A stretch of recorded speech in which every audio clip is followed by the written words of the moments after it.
Good afternoon, everybody. Dan Calloway here with the Western North Carolina Linux Users Group, Asheville. It is the 7th of June, 2025. And what I wanted to do today is come at you with a presentation on CasaOS, a personal cloud operating system and Docker application framework. I'm running this application on a Raspberry Pi Model 5 in my home. I'm out on the website right now at casaos.zimaspace.com, and you can run a live demo of the software if you wish by simply clicking this button here, and it'll take you out to a live demo and let you see what it's all about. But what I'm going to do instead is I'm going to show you how I set this up on my home system in my home lab, and then what I do with it. So let's get started with the presentation. Let me take you out there, and let's get started with the presentation portion. Here's my CasaOS setup. Let me go through this briefly here.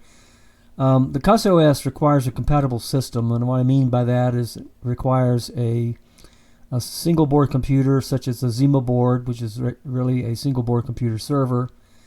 Intel NUC would do, or Raspberry Pi. In my case, I have a Raspberry Pi Model 5, and it runs really well on that. And it supports architectures like AMD 64, ARM 64, and ARM v7. CasaOS is compatible with the following operating systems or distributions of Linux, if you will. Ubuntu 24.04 is one. And Debian 12, Bookworm is another. Raspberry Pi OS is a third one, and the Raspberry Pi OS, if you're not familiar with it, is basically Debian 12 for the ARM64 architecture.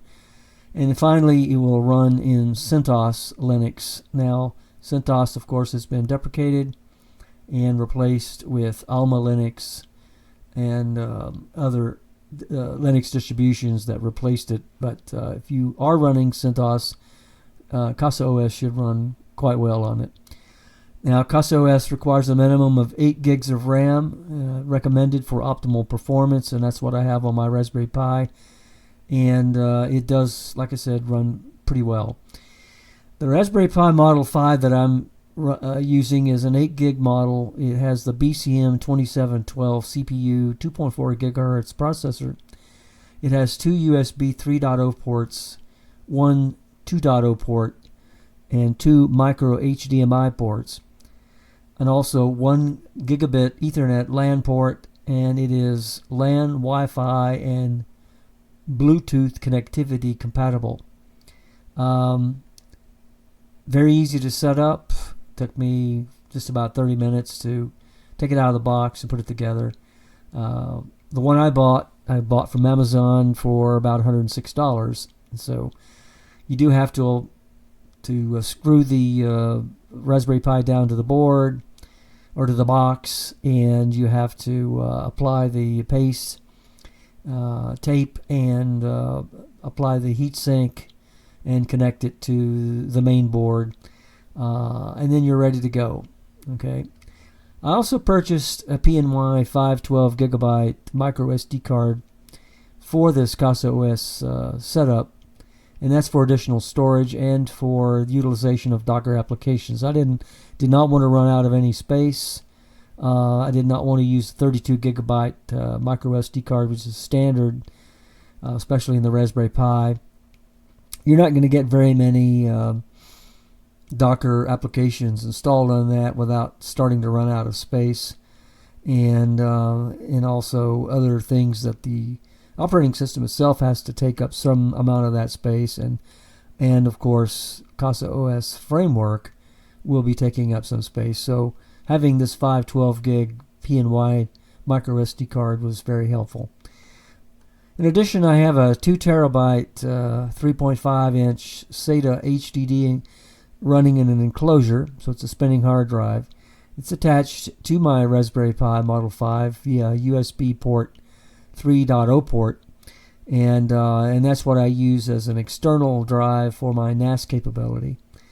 I will be utilizing, and I'll show you this in a moment, utilizing the Raspberry Pi Imager software to set up the operating system in step 1 of the process. And I will be installing Raspbian OS x64 ARM, which is again WN12 Bookworm 64-bit. Here is the CasaOS application. It is a layer that runs on top of Debian 12. It is not an operating system in and of itself, self-contained. So this is a little bit misleading from the name here, but it is an application layer that is installed and rides on top of the operating system that you have. In my case, Debian 12, Bookworm, which is Raspbian Pi OS. And that's installed using a curl script, and I'll show you that in a moment. Now, if you've never seen a Zima board, here it is. This is a Zima board is a single board computer that is actually a single board server developed by a company called Icewhale. And it's a decentralized server. It comes in the 2, 4, and 8 gig models. If you get the 8 gig model, it comes pre-installed with CasaOS, so you don't even need to install that. And it's it has an advantage over the Raspberry Pi in that it has 4K video throughput, and unfortunately only has the 32 gig onboard storage, so you would have to upgrade that. It has 2 USB 3.0 slots. It has 2 1 gigabit Ethernet LAN port, so that's why it's a server. And as I mentioned, it comes pre-installed with CasaOS. So let me take you out to show you step 1 of the process. And so let's go out here to the Raspberry Pi Imager software. And this is what I use to flash the micro SD card in order to set up the operating system on the Raspberry Pi itself. This is Raspberry Pi Imager software version 1.9.4. So the first thing to do is choose the device here. And in choosing the device, since I have a Raspberry Pi Model 5, I'll select Pi 5. And then choose the operating system. I want to install Raspberry Pi OS, which is Raspbian OS 64-bit. And so I select that. And then for storage, I come over here. Now this would be the adapter where I have the micro SD card inserted. But for now, it's going to be the Patriot memory that I have to demo this. So just know that that's not what you would use. You would use your adapter with the micro SD card installed. Then you click Next, and then it comes to this screen. Would you like to apply the customization? Well, I want to show you what I did, so I'm going to click Edit Settings. Now, this allows you to set, under the General tabs, set the host name for the operating system for the device, Raspberry Pi. Set the username and password in the operating system itself. So here's my Data Pioneer username and my password. Now, if you want to use Wi-Fi, which I don't suggest, but if you want to, you can. You can select this box and put in your SSID. Mine happens to be Party, and then your password for your SSID Wi-Fi connection, and you'd be good to go there. But I'm going to uncheck that because I'm using wired connection. Down here under the set locale settings, this comes set up by default as ETC UTC, but I hit the down arrow and selected America, New York, which is my time zone. And then keyboard layout, of course, is US. And then click Save. Or actually, you need to get back in. Click up over to the Services tab. And here you can enable, or should enable, the SSH. It comes, when you get to this, it'll be disabled. Go ahead and enable it, because this will allow you to get into the Raspberry Pi Debian 12 operating system without connecting a monitor, keyboard, and mouse to it. Now you can take the option to use password authentication. I wouldn't recommend that. I would recommend rather instead to use a public key RSA for RSA encryption. When you set up the key, before you set it up, this will be not grayed out here, but it'll have Run SSH Keygen. You click that button right there, and that will allow you to set up an RSA SSH key that it generates, and this is what this key is here. And then you can just add the SSH key, and it'll put it in this box, and you move on. So here you can just save this, and then when you get done with that, would you like to apply the customizations? You would say yes, and then when it'll say all existing data on the Patriot memory will be erased, well, of course, yes, it will, but actually it will be the device that your micro SD card is inserted in, your adapter. And then we'd say yes here, and this would software would go out and format the micro SD card, install the operating system for you, so you don't have to do that manually in the terminal. And then let me go ahead and close this, as I want to do that. And then you're good to go. All right. Then you let me go ahead and close this, and that's step one of the process. But a part of step one that I did mention is you need to then remove the micro SD card from the adapter, pop it into your Raspberry Pi system, and boot up on it. And so to wrap up step one, what you would do is go out to your terminal in Linux. In my case here, I'm on the desktop System 76 Thelio box, and you would SSH into your Raspberry Pi, but you'll need to wait about 2 minutes after you take the micro SD card out of your adapter, put it in the Raspberry Pi, and power up. So wait about 2 minutes, and that should be sufficient time to be able to SSH in. And so to do that, I know what the IP address of the Pi is, and so I would SSH into 192.168.1.75. And that immediately allows me to SSH into the Raspberry Pi. And now I'm actually at Data Pioneer at the Raspberry Pi host. So I know I'm on the Raspberry Pi Model 5. Let me go ahead and clear the screen. And so at this point, what you do is update the system by doing a sudo apt update ampersand sudo apt upgrade -y if you want to have it answer yes to all the questions, and then go ahead and update the operating system. And that's something you should do because this is a fresh install of Raspberry Pi OS. Once you get that done, then you're at a point where now you're getting into step two of the process, which is to actually apply the application layer, which is CasaOS, on top of the Raspberry Pi OS operating system.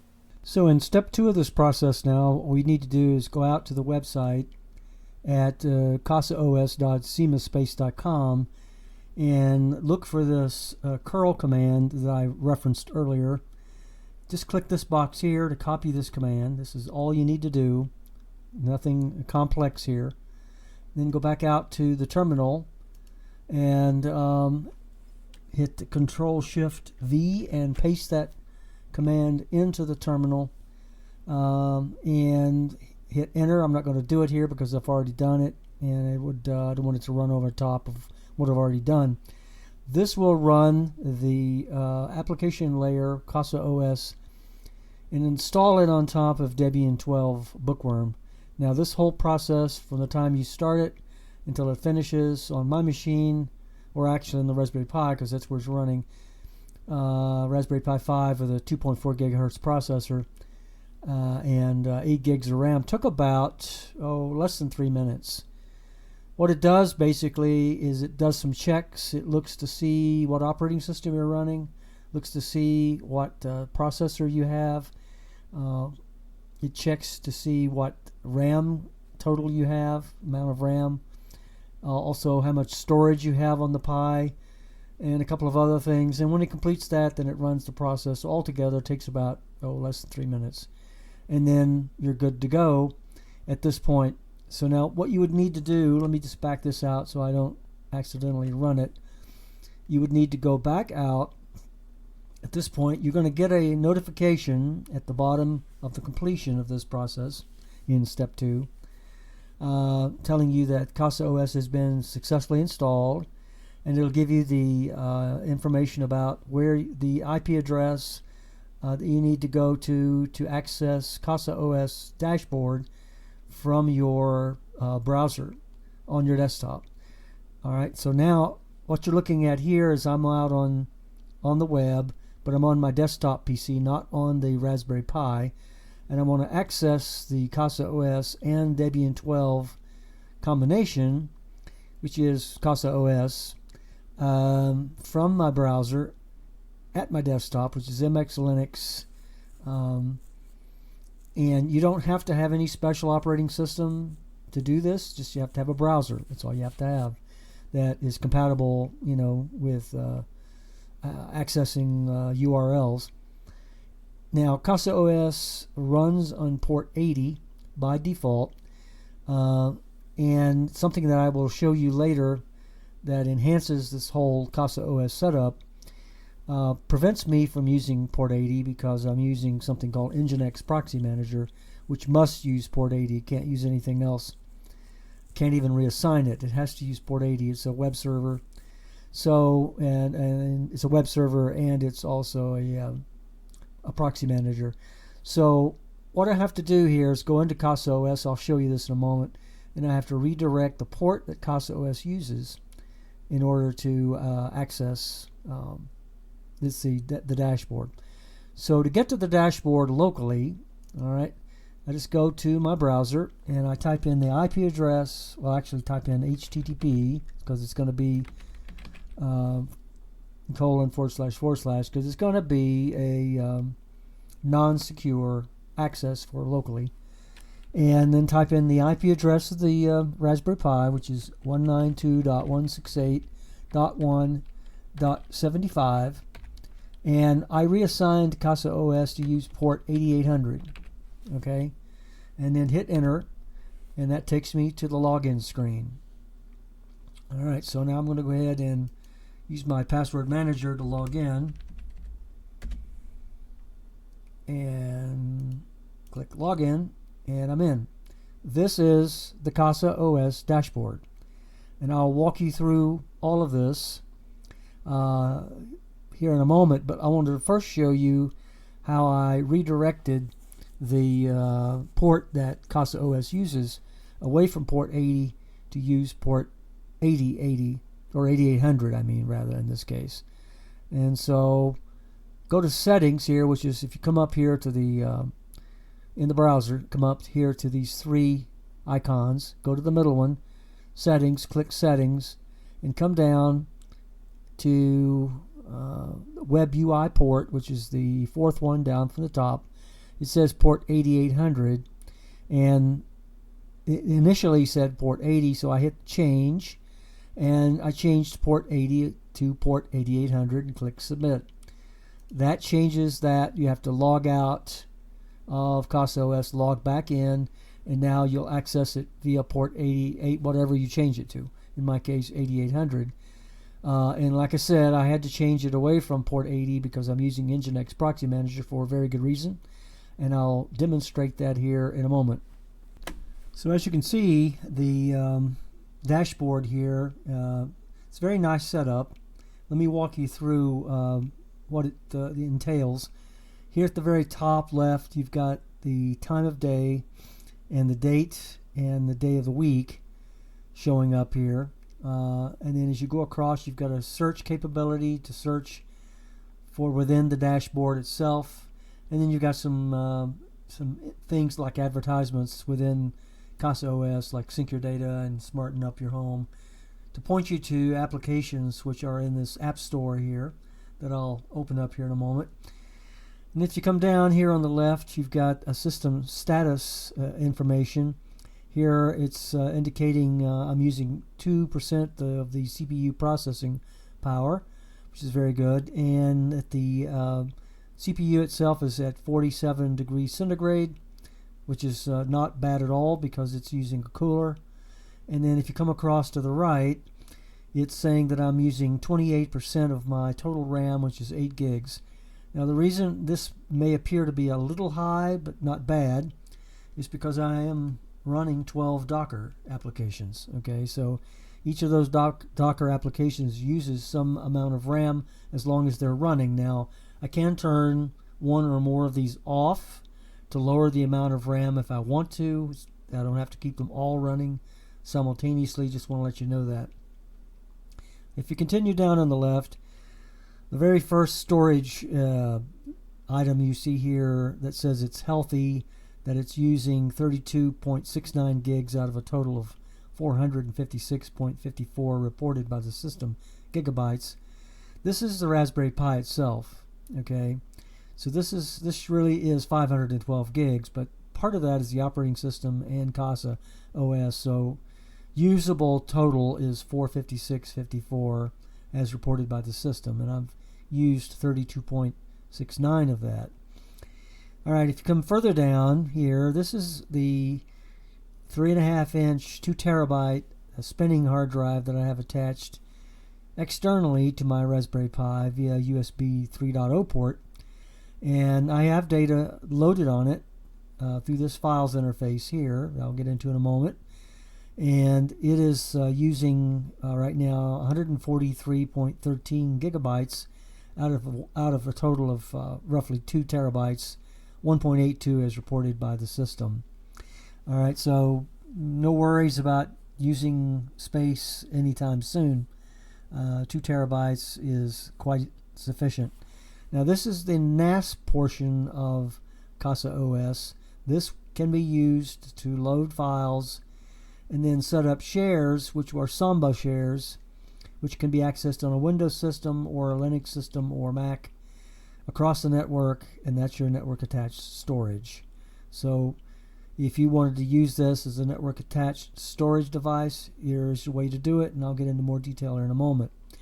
If you come further down, you've got network status that shows you roughly what's going on your network, and then you've got a widget setting here. If you open that up, you can turn on or off the time. You can turn off the system status if you don't want to see that. You can turn on and off the storage status if you don't necessarily want to see that. And you can also disable or turn off the network status if you don't want to see that as well. Now moving over to the right, here's the application section, and this is really where we get into the meat of the CasaOS. The very first thing I want to talk about is in conjunction with the NAS capability here, and that's this thing called Files. So I'm skipping over App Store right now because that deals with the Docker applications. And so if I click on Files and open that up, it takes you into the root of the CasaOS system itself, and you have something called App Data, Documents, Downloads, Gallery, and Media. Alright, so App Data is where all the data and configuration and everything is set up for the Docker images and containers that are running in CasaOS. There's no need to really get in here unless you need to reconfigure something under the hood, and I have had to do that, but there's no reason necessarily for you to do it, especially if you don't know how to do it until you learn how, if that's what you want to do. If you don't want to, you don't need to tweak any of the Docker applications that I'm about to show you, then don't concern yourself with it. You don't even need to get in here.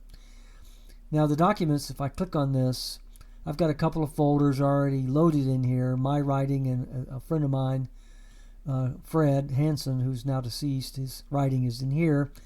And if I click on that, this is some of the writing that I've done over time. So it just shows you some of the things that you can load in here via the Files interface. Alright, so then if I come back to here, the data, and come over, or I can come down here on the left and go to Downloads. This is some of the stuff I've downloaded in using the Files interface within the dashboard itself. You don't have to do it this way. You can do it through a Samba share across a network. You don't even have to be inside your network, and I'll show you how you can touch your network outside the network using Nginx Proxy Manager and access this application, CasaOS, via outside the network, outside your WAN, and that makes it truly a network attached storage capability system.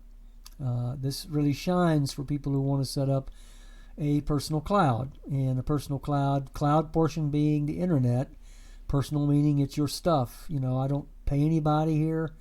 This is open source, and all I did was I bought my Raspberry Pi, set up the server itself, set up CasaOS, That's free as well. Download it and installed it as I showed you. And so it's mine. It's personal cloud. All right. And so let's go back out to data and go to gallery. You can set up pictures. And so I've got 2 albums right now, a Melbourne CD of pictures, and then I've got another one called Pearl Harbor Photos. Okay. And so if I click on one of them, let's say this one here, brings up a Pearl Harbor photo that was taken at the time of Pearl Harbor. All right, close it and get back to that. Then go back to the data. And then the last thing here, the last folder is called Media. It's a system folder. And if I click on that, then I can put movies, which is actually being shared out right now. So I can access a movie across the internet because I have CasaOS set up to go outside the local network. Right now it's not because that's a local IP address, but I'll show you how you can change that. Very easy to do, so it's nothing to worry about. And I can access a movie while I'm sitting in a waiting room in a doctor's office or an airport or a restaurant, okay, or a library, and watch a movie if I want to. And then I've got a music folder where I've got music loaded. And then other media is like I've got any TV shows that I want to set up here, I can do as well, as long as they're not copyright protected. Here you can add a new file here by just clicking New File, and just put a name to that file and click Submit, and that will put the new file out here in the system. If you want a new folder, do the same. Put a name on that folder. You want to share it, just click that shared button. You can share it across the network, and then outside the network when I show you how to do that, click Submit, and you're good to go there as well. Now if you just want to upload files, click this button. It'll take you out to your local system and let you select whatever you want. Click Open. Here I'm in Dolphin File Manager, in KDE and MX Linux, and KDE Plasma, and then that will upload these files, or those files rather, to this system here. And then if you want to upload a folder, do the same here, and it takes you out to the folder structure. Okay, so that's how this all works here. Now let's go back out to the root, or not the root. Let's go out here to HDD2. This is the external hard drive that I have set up, the 2 terabyte. Now I have a folder called HDD2 storage that I set up, and within that folder I have several files. I think I probably have 30, perhaps 40 files, and there's quite a bit of data here. And so I loaded that the same way that I showed you in the last part of this, where you can upload files to this system, and I can do the same to that external hard drive very easily in CasaOS. And then I can touch these as needed and do whatever I want to with them. I can add other files here. I can take away those files and more. Okay, and so here I've got 2 terabytes of external storage that within CasaOS dashboard that I can access quite readily via the Raspberry Pi, because it's running on the Raspberry Pi. All right, so now that I've shown you that, let's get back to CasaOS itself. Here in the well, not that one, but this one. This is the non-secure, locally touchable CasaOS. It's looking right at the Raspberry Pi IP address. All right, so I'm going to go ahead and close this. Let's get back to the dashboard itself, and now let's get on with the remainder of this.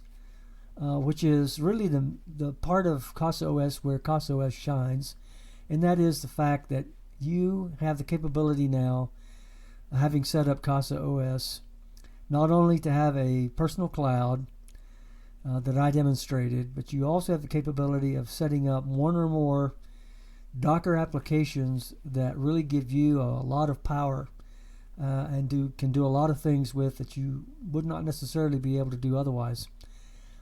First of all, what you want to do is get in here to the App Store. So you click the App Store and get in. And this is the App Store for CasaOS. Now, here is across the top the featured apps that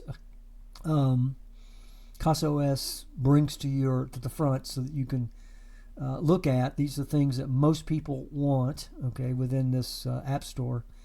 But let me just show you. Let me scroll down. Let me just show you the extent of all of the applications. And I'm not going to be able to touch on any of these really, because I've got 10 applications set up besides Nginx Proxy Manager and a Proxy Manager, a Docker Manager rather, that I have set up, and I'll show you those instead. But I obtained all of the Docker applications I'm about to show you from this app store. I did not bring any, I can't remember, I don't think I did anyway.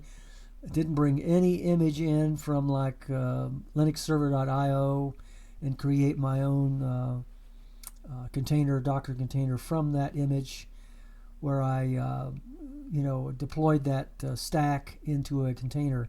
I can do that, and it's the capability of doing that, which then means you can have applications that aren't in this app store that you can run within CasaOS. And so this is a great thing here to have this capability. All right, so you can do a custom install, and if you click that button right there, this takes you to this window, and this is where you can load your custom installation that you want to bring in. You might want to go out to like linuxserver.io and pull up an image and bring it in here and install it. Or you might want to use an application called Portainer, which I've installed.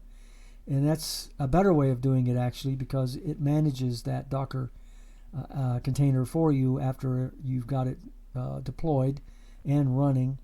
Allows you to start, stop, and restart the container. Allows you to modify the container on the fly and all sorts of stuff. So, but you can do it from within here if you wish. So let me go ahead and close this interface. Let's come back and get back into the App Store. And so just take a look at this. Let me just touch on one here. So for instance, here's Firefly. And Firefly, the easiest using of WireGuard for VPN servers. So you can take this Firefly Docker application and install it by clicking that install button. Okay, and that will be a WireGuard VPN server that you could then configure, and you'll have WireGuard VPN on your network. Okay, very easy to do, and let me show you what I've done. So let me close the App Store. Now let's get over to the very let's bypass Nginx Proxy Manager for now. I'll leave that to last, because this is how I'll show you that you can take your locally touched Docker containers and touch them outside your network. Very nice way of doing it. It's very cool, and it's something you can do, and I'll walk you through the whole process. Alright, so here's Link Warden. Now Link Warden is an application I got, Docker application I got from the App Store. It is an application for setting up your links so that you can access all your links that you access frequently. This is something probably everybody would like to have. So let me go ahead and click on it. And as you can see, I will show you this because you can see this. It's going to be in the video. This is no longer a local application. I had it set up now as a application that you can touch outside the web. And it's accessible via link.dancalloway.com, which is a subdomain of a domain that I own, which is my own personal domain of dancalloway.com. Now, in order to do this, you would have to own a domain. You'd have to go out to a provider for domains. You'd have to purchase a domain. They're not very expensive at all. If you get a .com, it costs you about $13 a year. No big deal. I think I pay $12. I use WordPress.com as my domain registrar, and I purchased dancalloway.com along with a couple of other domains in that WordPress.com domain manager, domain registrar rather, and so this is a subdomain of that, and I set that up using Nginx Proxy Manager, and I'll show you that later on. But anyway, you get to this login screen. So even though this is reachable by anybody who has this URL now, no fear, because they don't have a login, they're not going to be able to use it. But for you, this is set up so that if you are not at your desk and you need to access a link that you have set up in your Docker application, Link Warden. And let's say you're in the doctor's office, or you're in a library, or you're in a restaurant, and you need to access a link on a laptop, for instance, that you have, and you can't remember what it is, and you don't have it on your laptop, you can get it here. All right, if you got it set up. So let me go ahead and log in, and log into Link Warden. And here we go. And so I have set this up. Now, you're going to have to set this up after you install it, and that's very easy to do. You just follow the directions, and that's not something I need to explain how to do, because that's quite easy to set up. You've got collections and links, and so I have a plethora here of links. So let's say I'm in a doctor's office, and I need to go into my healthcare because I can't remember a link to my healthcare provider, which is Advent Health. Then I can come over here. I've got it set up, so I just click on Advent Health. There I am. So if I'm on the laptop, there's my Advent Health link. I don't have to remember what it is. All I have to know is how to get into Link Warden, and it's set up there. So Link Warden is a very nice application, one of many that you have available to you, and take advantage of it. And you know, if you do need help with it, if you're a member of the group, if you want to pop me an email and say, "Hey Dan, I'm having trouble with Link Warden. Can you help me with it?" I'll be glad to do that. All right, so let's go back out here. Let me get out of this website. Let me get out of Link Warden now. Actually, let me log out of it first. Even if I log out of it, you're going to see this screen, by the way. I'm glad I did that. This is Apache 2Debian. This Link Warden runs on that. Just go ahead and close it. That's all you need to do. No big deal. All right, so even though if I didn't log out here, it's not a security issue, because the sessions control within the browser. So if somebody goes up to behind me, and while I'm didn't log out, and goes to link.dancalloway.com, they're going to get to the login screen. They're not going to get to my session of Link Warden. All right, so another one I have set up here. This is for anybody who wants to use it. It's set up at ittools.dancalloway.com. So if you're out on the web, you need a tool, an IT tool, here they are, and there's a lot of them. If you want to create an RSA key pair, key pair, private and public key pair for SSHing into a server you have, and you can't remember the command to use, or you don't want to run that command, just click this RSA key pair generator and put in the strength that you want. You can enhance that strength to whatever you want, and that gives you the public key and the private key. You just copy that using this button and this button.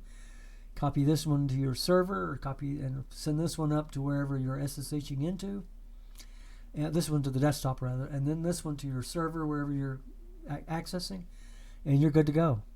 Okay, so this is a RSA key pair generator. Very nice tool. This is a Docker application that I installed from the App Store and set up. Now you've got all of these other things that you can do here. URL parser, you've got a MIME type interface, you've got QR code generators. If you want to create a QR code of a certain style, you can do that here as well.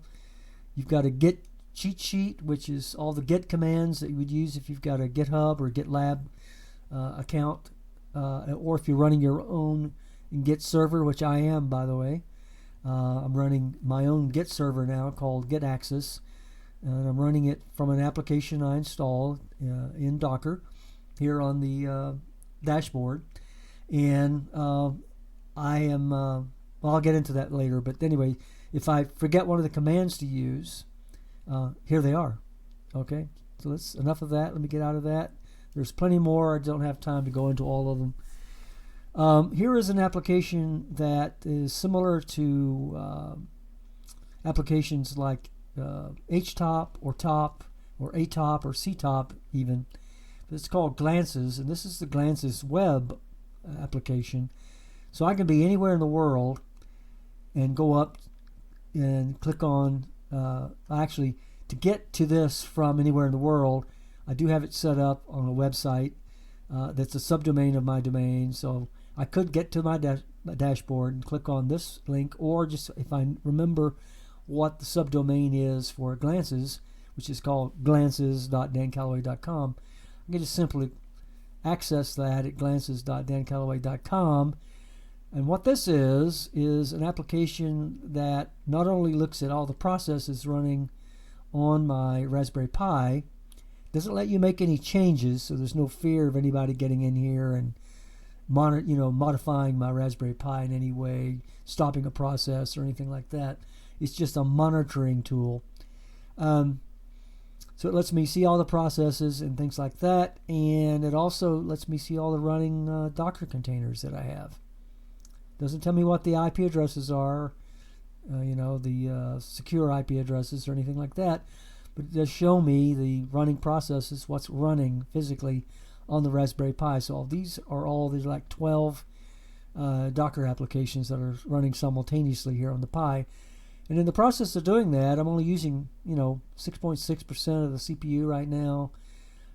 It's idle 94.7% of the time on average. I'm only using about 35% of memory, it says, and no swap. And so it's a pretty lean system, even though I'm running a dozen Docker applications. And so this is Glances. It's something I use all the time for monitoring my processes and my containers. All right, so this is Portainer. Now this is the Docker Container Manager. I installed it via the App Store as well. Let me go ahead and click on it. It is available at port.dancalloway.com. And if I go ahead and log in here, so you'd have to have a login account to get to it. If I click on the stacks section here, these are all of the stacks that are currently installed, that have been deployed in the system. If I click on the containers button, here are all the containers, the Docker containers that are currently running. And if I want to stop one of those, all I have to do is select one of the containers and click stop, and it will stop that container. All right, in this case it would stop my Flame container. And so you can use this application by going to stacks, and then you can click add a stack, and then you can name the stack, put the YAML file, the YAML file, shortened YML or .yml file.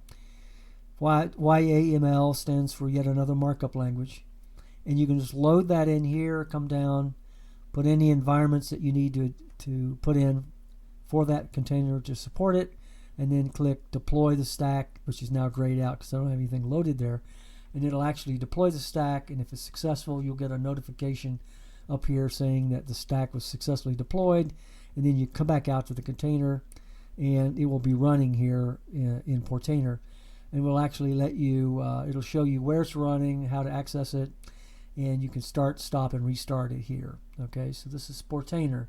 So let me go ahead and log out of here. All right, and so that's something you can do to set up an external image. And let me just show you that while I'm talking about that, so you know what I'm talking about. When I say external image, let's go to linuxserver.io, and here is a host of images which are called Docker Compose images. It has both Docker and Docker Compose. What you would want to do when you're using Portainer is you'd want to get a Docker Compose image. So you come over here to images, select that, come down, and let's say that you wanted to build, let's say Blender was not in the App Store. I believe it is, but if it wasn't, if it's supported by ARM64 for Raspberry Pi, which it is, then you can click on Blender here, and that's for 3D modeling. And you come down, and this verifies that it is ARM64 supported. And you come down here, and what you're looking for is you're looking for this Docker Compose image, and here it is. All you do is you would copy that to the clipboard, go back out to Portainer, and at the bottom, at where I showed you, you would go to the top of that bottom section, you would load it in, paste it, and you'd have your entire Docker Compose. And then if you didn't need to do anything, you may need to go in after you've pasted it and make some changes, like you might need to change the PUID or the PGID, or you might need to change the time zone, or you might need to add some ports or take away or add a volume or whatever you need to do. Might want to change the restart option. I usually set mine for unless stopped, which means the Docker application will continue to run unless you manually stop it, which is what I like to do. And if it gets stopped by any other reason, not by myself, not by a human, then it will restart itself automatically. And so that's what the unless stopped means. All right, and so that's what I mean by grabbing images externally. That's the custom installation of an application within this CasaOS dashboard, which you can do. All right, so you've got a whole host of things you can do here. Let's go on. I've got another one called Flame. Now what this is this basically is a wiki. And if you don't know what a wiki is, it's basically a website that you can go up, you or anybody that's collaborating with you can add applications here and do other things, add bookmarks. It gives you the date and time here, which is kind of nice, and gives you the weather for for the actual area. Currently 83 degrees and 0% chance of precipitation. So if I want to go to Glances, for instance, that I showed you earlier, if I'm on this wiki, which is at flame.dancalloway.com, all I got to do is come to this wiki and click Glances. It takes me right to the Glances app. All right, so this is very nice to have, very convenient. All right. Okay, so, and I won't show you how to add and all. You can do that once you install this if that's what you want. Now, this is the personal Git platform that I have. Now, this is not a toy. I mean, this is like having GitHub, a personal GitHub or a personal GitLab. And I called it Get Access. It's actually called GitT, but I renamed it. So you get in here and then go ahead and sign in. So I'm going to go ahead and sign in and show you what it looks like. And then I'm going to go to the repo that I have set up here. Now what this is a repository, a remote repository of a local repository that I'm running on my desktop PC. And so if you don't know how to do that, I mean, if you have to first of all have Git installed on your local desktop, not on the Raspberry Pi, but on your local desktop or somewhere, could be out on the network. Then you can turn any folder that you have into a Git repository locally, and then you can run the Git commands for staging files that you add, modify, or whatever. These are all Python files that I had stored earlier when I took a Python course online, and I've added a few files that I created recently. And so anyway, what you have to do is you have to run the Git command locally on your desktop that stages that file. And I won't go through the whole process. It's quite lengthy. But you stage it first, and then once you're completed with the staging, it lets you know that those files are staged. And then you run the Git command to commit the files. And this is a version control system so that you can then add a comment to it. This is the first commit. This is, added new files here that I committed later on. And what happens is once you commit those files locally, then you use this location just like you do in GitHub, which you then copy from here, and you can send those up to the remote repository, which is called Python Projects, under the organization of my name, Dan Calloway, and they get automatically posted, just like you would on GitHub if you had a GitHub account or GitLab.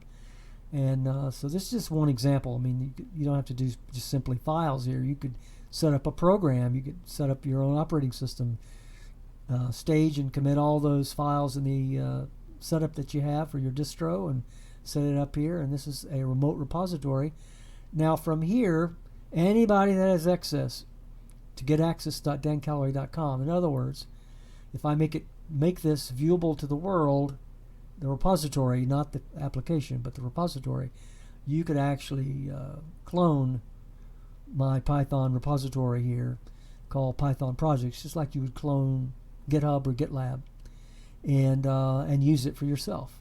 Okay, because this is open source, set up with a not a well, it's an open source license, but it's not GPG3. It's a CC license, and so but that, this is what you can do with it. Now, this is not a toy, like I said.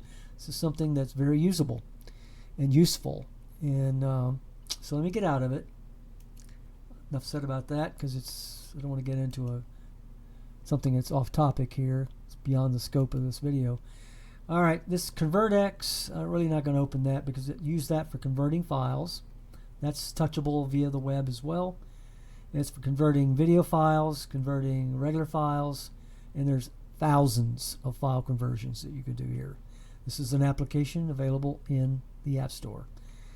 Here's one called MySpeed. If you click on it, now this is something anybody can use. I've got it set up to run a speed test on my local network every 3 hours. And so in my last speed test at 2 o'clock, it said that I had to ping latency of 33 milliseconds. It had a download speed of 484.8 gigabits per second and an upload rate of 11.34 gigabits per second. And that was 2 hours ago, roughly. Okay, let's get out of that. That's an application that you set up from the App Store as well. Here's one I haven't set up yet, so I'm not going to go into that, but it's a library called Calibre, a web-based library. I've got 670 some books, so I want to set this up so that I can access my books from anywhere in the world. Plex server. Okay, so let's say you're a person that likes to watch movies, you're a person that likes to go up and watch live television. You can do this locally on your network, but if you use Nginx Proxy Manager, which I'll go into here in a moment, it will let you access this worldwide. And so if you click on Plex, that access is plex.dancalloway.com, and I've got an account here with a PIN. Let me put that in, and voila, I'm into Plex. Now, this is a Plex server with movies, recommendations. I can add, subtract movies here, and go all the way across. I mean, this is just beginning to show you what this is all about. And I can actually, if I'm, even if I'm away from home, but if I'm in home in my network, I can actually cast these to my smart TV. All right. If I want to watch live television, I can click that live TV button. Anything that's live that I can access here, I can come down. And let's say I come down to, let me just grab something real quick. I'm only going to show this briefly because I don't want to get mark against YouTube. Let's say I want to watch CBS News. I think it's on right now. But if I click that, there we go. And I think it's on. Here we go. Click that. It's going to bring up the CBS News. All right. If it's actually running right now, I'm not sure it's actually running. Doesn't look like it is, so that's okay. But anyway, so that would bring up your live TV. I've watched live television on this. Let me see if I can find another one. This was a bad example. Okay, live TV. Let's see, discover live television. I've actually gotten out onto the guide. Not sure why it's not letting me go up the screen. Plex channels. There we go. Let's go to something I know is actually running right now. Let's say Saturday Night Live. Okay, so we're on live television. So you're watching live TV.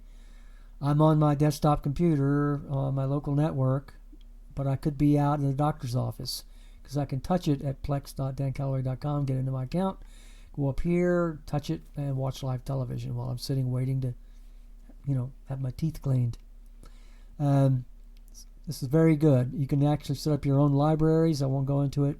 Again, this is kind of off topic because that's a whole another hour here of video that I could show you.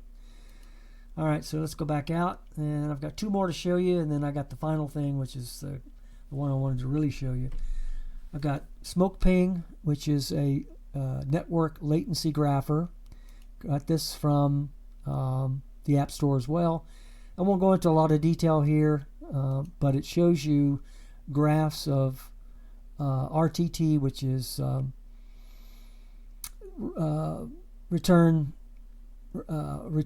time in network pings, okay, and shows you the graph of that for the last 3 hours, last 30 hours, last 10 days, etc., etc. So this is your ICMP echo pings, okay, and so you can do that. So you've got some in Europe, and you've got some in North America. So I can go up to Switzerland, look at their graphs. I can go to Germany, look at the graphs in Germany, etc., etc. So take advantage of that. That's called smoke ping. The last one, this is a biggie. This is almost a personal cloud within a personal cloud. This is called Nginx. I won't go into a lot of detail here. This is another hour video within itself. But if you click on that and log into it and get in, you can actually access recommended files. You can get into talk mentions. You can get into your important email, get into upcoming events, your favorite files. It gives you the weather. If you come up here, here's the dashboard. You can come over here to your files, photos, okay, mail. I don't have that set up. Contacts, calendar. So it's a full calendaring system. You can get into notes so that you can write yourself notes or whatever you want to do. Memories, if you want to look at that, And so this is called Nextcloud, and you can look it up for yourself. Actually, I was on the phone the other day with one of our members of the group through this interface, and it was the talk interface portion of Nextcloud, and it was just like a Jitsi Meet session. And it was just as stable.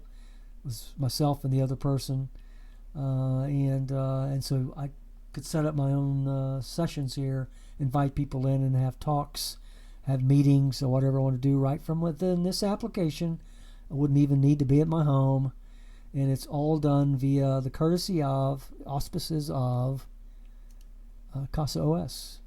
All right, now here's the last thing I wanted to show you. This video is going to be quite long here if I don't hurry up. So this is Nginx Proxy Manager. Now let me get into that. Log into it. Now, Nginx Proxy Manager is something you don't have to install it on your Raspberry Pi. All you got to do is install the App Store Docker container application for Nginx Proxy Manager and set it up, configure it. I've got 12 proxies set up in here. All of these represent local IP addresses with a port assignment for every application that you saw in the dashboard. Okay. Here's the ConvertX. Here is the Flame. Here's the Get Access, Glances, etc., etc. Now, what I've done is I've set up with the port assignment. I set that up initially, and then I apply a Let's Encrypt certificate on it. Once I've gone out and set up an A record on my domain registrar rather, for my domain that's hosting these applications, and I'll walk you through that process on one of the remaining ones that I haven't done yet. And so let me go to that. So let me go back out here to the non-secure version, and smoke ping is now only touchable, as you notice right now, via the local system at port 10,280. I want to convert this so that I can reach smoke ping from anywhere in the world. All right. To do this requires you to do a couple of things. First of all, you'd need to go to your router, get into your router, and if you get to the WAN interface, I won't show you that because I don't want to expose my WAN router interface and that kind of thing. But if you have a router with, you can access your WAN interface, you can go, and if you know what you're doing, you can go to what's called port forwarding, and you can set up for the Nginx Proxy Manager 2 ports that you forward from the internet outside the WAN, wide area network, to inside your network. Okay, so you're basically crossing the boundary between what your ISP supplies you on the service you pay for every month to the IP address internally on your network. Okay, and you set up 2 ports. Allow port forwarding through that wall, which is not a firewall now. It's just a port forwarding through, and the 2 ports that you need to set up is first port 80, which is what Nginx uses, and then port 443, which is the secure portion. So if you're running Nginx securely, you'd need to have port 443 set up as well. All right. By doing that, what you're allowing is you're allowing traffic from the outside world to go through your WAN interface to Nginx Proxy Manager via port 80. So any request coming in, let's say somebody was trying to access, or I was trying to access my, my Glances application that I wanted to look at. I wanted to look and see what my Raspberry Pi is doing, but I'm not at home. Okay, and so what I would need to do is go up to glances.dancalloway.com, and when I open it, it will actually send me there. And the way it does that is the request comes through port 80 via the interface for the WAN, comes into, and the first thing it hits is the Nginx Proxy Manager, which is the manager for any hosts that I am proxying through Nginx Proxy Manager to that application that's running locally on my system.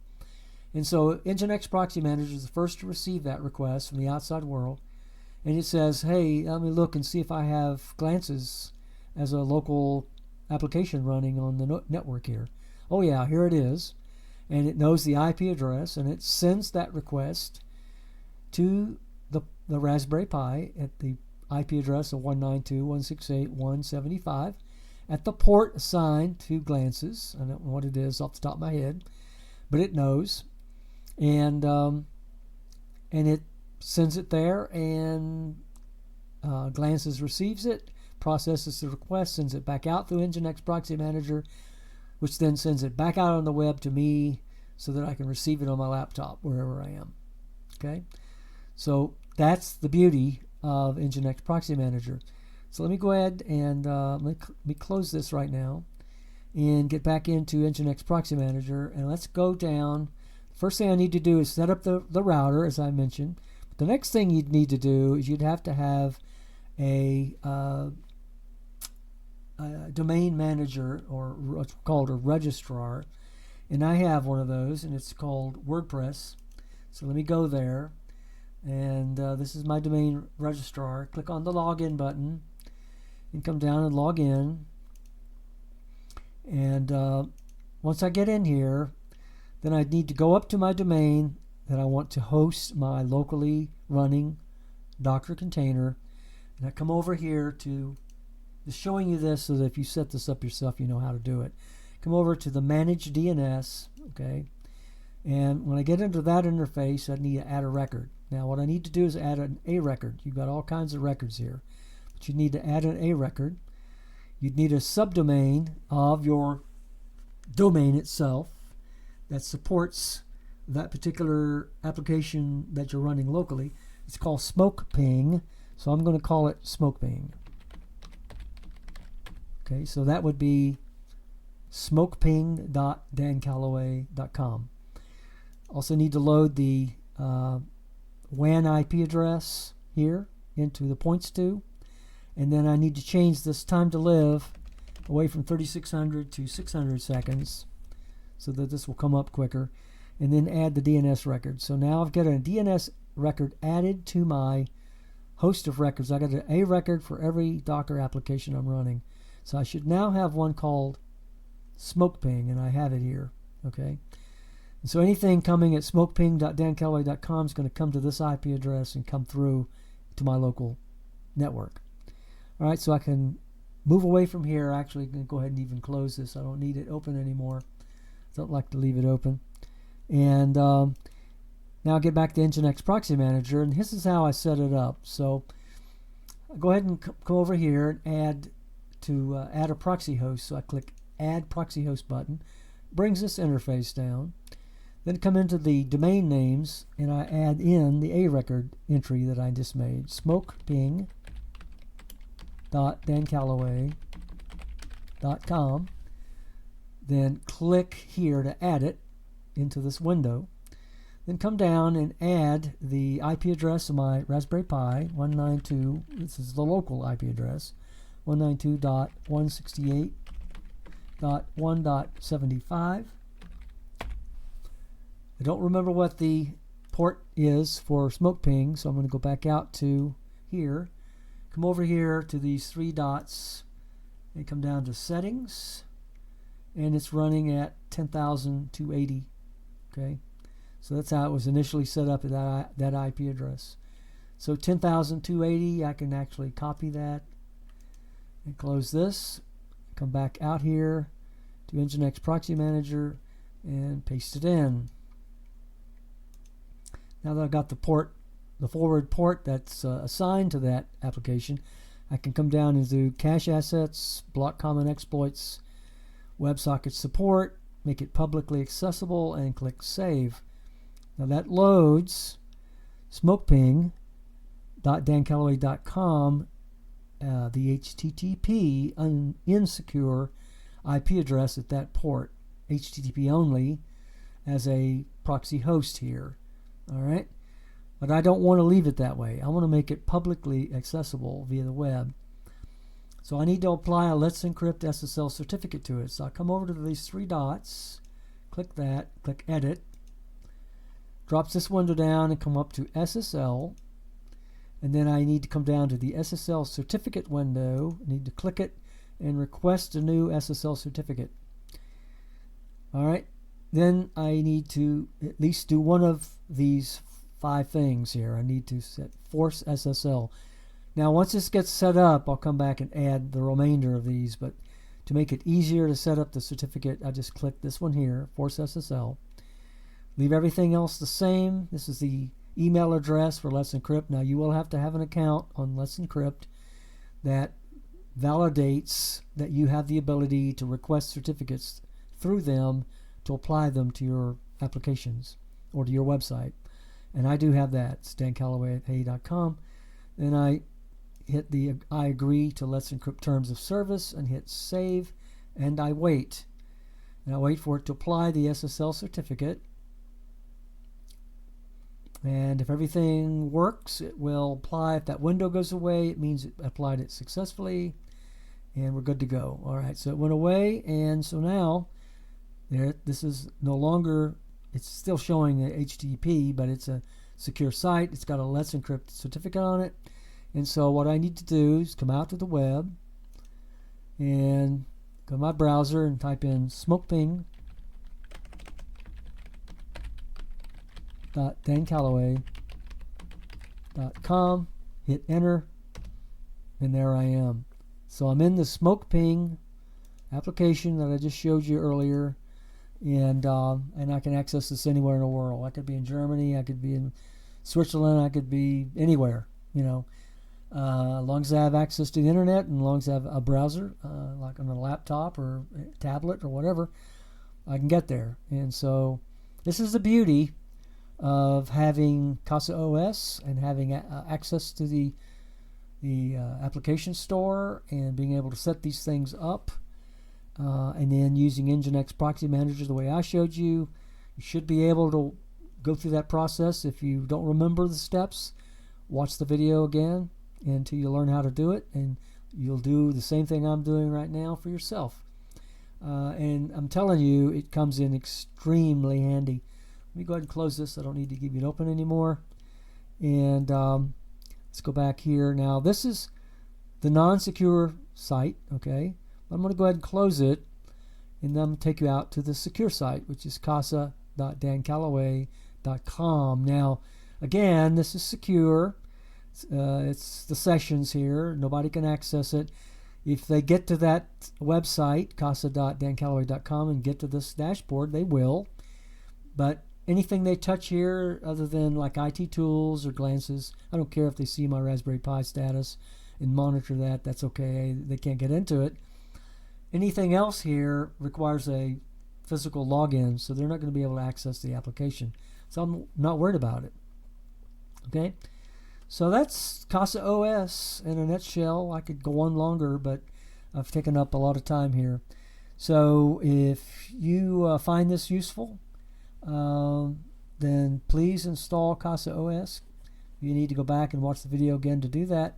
I'll put a link down below in the show notes of this video for things that I talked about here that are essential that you need to have access to, and so you can grab that. And so this has been Dan Calloway, a member of the Western North Carolina Linux Users Group, and this is my presentation of CasaOS, a Linux-based open source application running on top of a Linux operating system that it supports as a framework that allows you to do what I showed you today.